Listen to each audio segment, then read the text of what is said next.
Is there any case that you try to train a team or an individual and it just didn't click? Like it just maybe almost was they're not meant to be on that position or be that Mm, seller. yeah. Did you come up with that conclusion? Because as a coach, I'm always like, I just want to help.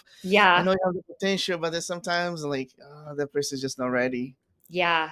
I was gonna make a joke and be like, "No, not when you train with me, it's always successful." I But love it. okay, so a couple of things. So number one, I just want to bring back this concept of the assessment, right? How I said in the beginning, we use the data to see where the strengths and weaknesses are. Well then there's this point where you reassess later and then you Mm, say, how did it go? Did we make measurable improvements? So that's really important. Okay, so that's kind of how you can gauge how the training went.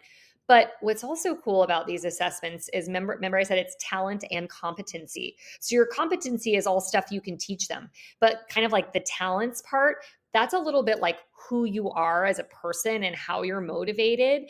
And some people are just not, it's just kind of not a right fit for them. And so what's cool is that assessment can almost tell you that. And a mm, lot of companies even will use these type of assessments for hiring people and say like, mm, do you kind of have the innate things that like you can't really teach? Do you have those present that you'll be a good fit in the role? Because people sometimes they think I'm going to try this because I want to make a lot of money and it seems like I can do yeah. it here, but then it's not a good fit. And so sometimes you just have to have those. Maybe it's like a little bit of a DNM, a deep and meaningful with Mm. yourself, right? And say, is this really making me happy? And a lot of times it's like if you're not successful, you're not happy, and maybe you make a shift. Oh yeah, that's why I asked that question because I wanted to hear from you because I and it can happen, right? It It can. might not be. Yep. But also like, gosh, we've all had bad years. I remember this one year at Mm, Salesforce. Oh gosh, I had just come back from maternity leave, right? So I had a 6-month-old baby at home.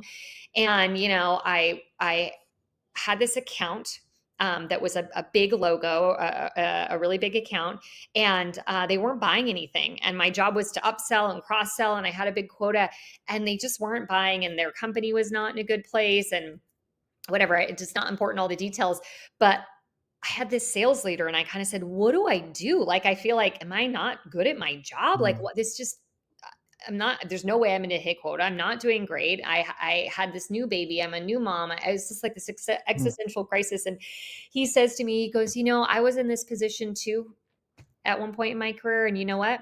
I got really good at golf. mm. Like, what? What are you talking about?